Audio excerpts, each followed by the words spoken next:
Hey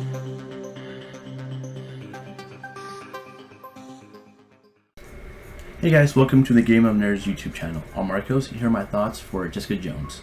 Now, before the announcement of Jessica Jones, I didn't really know too much about the character or the comic series. I mean, I knew there's a comic series called Alias out there, but I didn't really read up on that or got into that. But it wasn't really until I found out they had Krysten Ritter and David Tennant as the leads for the show. Now, I've been a fan of Krysten Ritter since her Breaking Bad days, and David Tennant, you guys might know him from a small little TV show that I love. So once those two were announced, I was like, okay, I have to watch the show now. There's no other way I need to watch the show. Now, I kind of dug up onto like the whole premise of Jessica Jones, and to me that really grabbed my attention. The premise was pretty much about a superhero who's a victim and who suffers from PTSD, and then you have the villain who can control anyone he wants to just by being around them. And that alone is worth sitting down and watching at least a handful of episodes.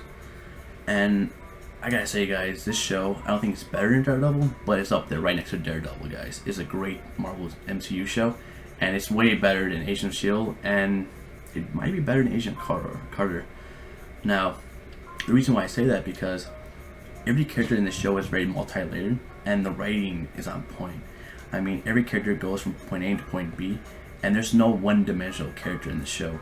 I mean, Jessica Jones goes from a battered, broken superhero into, a very powerful woman towards the end of the show, and then we have all these other characters that evolve and end up in a different place entirely.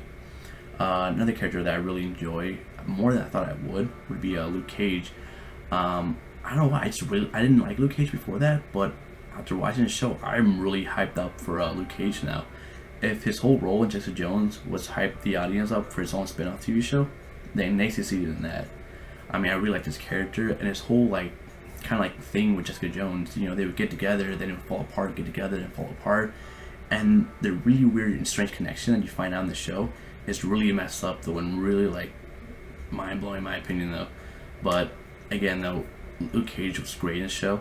So was David Tennant, because it's David Tennant, come on guys.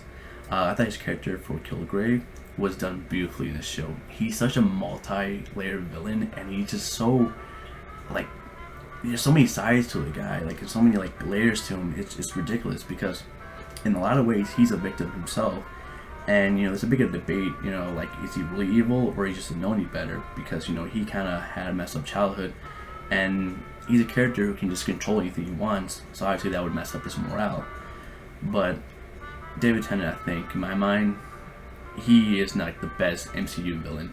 Up until Jessica Jones, it was Loki as my number one villain, but that got dethroned by Kilgrave. Now, for obvious reasons, we want to see him in Season 2, which to me, I feel can leave a void in Season 2, because I feel like David Tennant left a huge mark on the MCU.